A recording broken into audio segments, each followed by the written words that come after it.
గురుగారు ఈ వారం తులారాశి వారికి ఎలా ఉందంటారు? తులారాశి వారికి ఈ ఆదివారం 22వ తేదీ నుండి 28 శనివారం వరకు కూడా ఎలా ఉంది అంటే ఖచ్చితముగా అనుకూలవంతమైనటువంటి గ్రహస్థితులు గోచరిస్తూ ఉన్నాయి.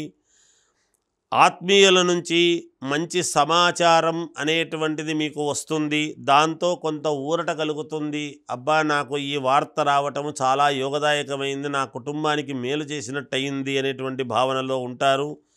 మిత్రులతో వివాదాలు అనేటువంటివి కాస్త మానసికమైనటువంటి క్లేశముగా ఉండవచ్చును. వారాంతములో నిదానముగా నిబ్బరముగా ఆలోచన చేసి మిమ్మల్ని మీరు ఈ రూటు కాదు అని ఇంకొక రూటుకు మీరే మలుచుకునేటువంటి ప్రయత్న దిశగా గ్రహస్థితులు ఉన్నాయి.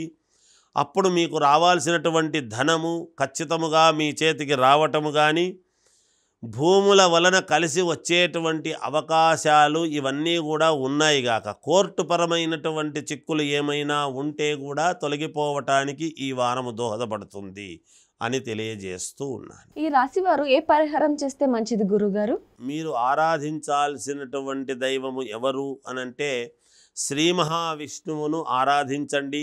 మీరు ఆరాధన చేస్తే చాలా యోగవంతముగా ఉంటుంది. ఈ వారమంతా కూడా ఎలా ఆరాధించాలి అని అనుకున్నప్పుడు మీరు ఇంట్లోనే కూర్చొని విష్ణు సహస్రనామము అనేటువంటి పారాయణము మీరు సెల్ ఫోన్లో పెట్టుకొని వింటూ, కళ్ళు మూసుకొని అది పూర్తిగా వింటూ శ్రీ మహావిష్ణువును గనక మీరు ఆరాధిస్తున్నారంటే తప్పకుండా మీకు మేలు జరుగుతుంది.